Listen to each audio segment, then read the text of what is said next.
Oh, elle se manifeste comme une identité africaine finalement, parce que j'ai la chance d'appartenir à ce continent, donc que ce soit le Maroc ou la Côte d'Ivoire, c'est l'Afrique, et c'est ça que je ressens. Je me ressens africain moi dans l'âme, avant tout. Marocain certes, ivoirien certes, mais africain d'abord.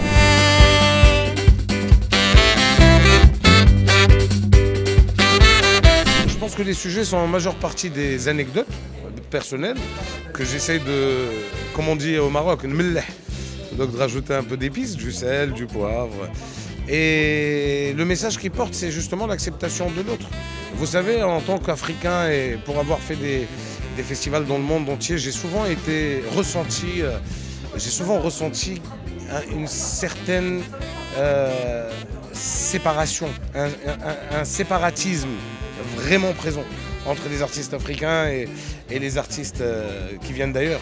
Et c'est pour ça que j'avais décidé, et qui existe toujours, de monter mon festival qui s'appelle l'Afrique du Rire, pour mettre à la lumière notre continent, parce qu'on est un continent qui n'avons rien à envier aux autres. Alors je ne comprenais pas que nous, les Africains, on nous met toujours sur les petites scènes, alors que dans nos pays, on remplit des salles jusqu'à 50 000 personnes. C'était pas normal d'arriver pour jouer dans un festival où on dit bah, l'Afrique, mettez-vous de côté, vous allez jouer là-bas. Alors pour jouer ici, il fallait que ça vienne de l'intérieur. Et puis j'ai pris les devants. Et puis je félicite Saad aussi et Emer Rouhani et Mriem pour ce festival Comédia Blanca qui est tout à l'image de notre continent. Magnifique, structuré, organisé.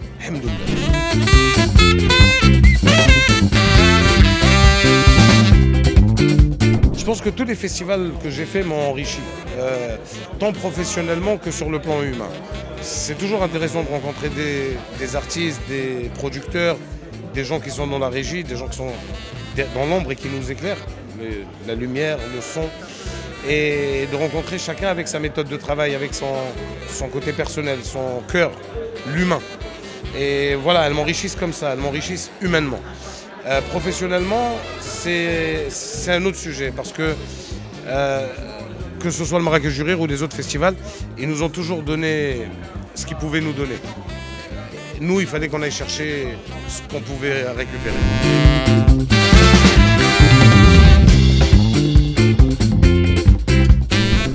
L'évolution de la scène humoristique africaine est en pleine expansion. Et même aujourd'hui, je dirais, très bien développée. Pour avoir tourné dans toute l'Afrique avec ce festival et rencontré tellement de comédiens, je peux vous dire qu'on a des beaux sujets, on a des choses à dire. On a vécu tellement de choses en Afrique, entre les guerres, et on en sort toujours indemne, donc on a pas mal de choses à dire. L'évolution de ce festival, je le vois ailleurs. Je le vois peut-être dans quelques années, hors de l'Afrique. J'ai envie de faire voyager mon continent, de faire voyager notre histoire, nos anecdotes personnelles, notre quotidien. D'amener le festival en Europe, en Amérique, en Asie, pourquoi pas. Et leur montrer qu'en Afrique, on sait faire des grandes choses. Regardez la preuve. Vous ne pourrez peut-être pas venir chez nous, nous on peut venir chez vous et vous montrer ce qu'on sait faire. Et donner aux gens envie avoir envie d'aller découvrir notre continent. Et tout ce qui comporte de bien. Parce que ce n'est pas malheureusement les chaînes d'information qui mettent en avant notre continent. Ils mettent en avant les problèmes de notre continent.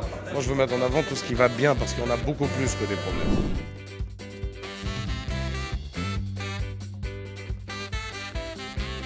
Je stresse, c'est bien, c'est un bon stress, un peu de pression, mais c'est une bonne pression. On va essayer de tout donner et les chemins.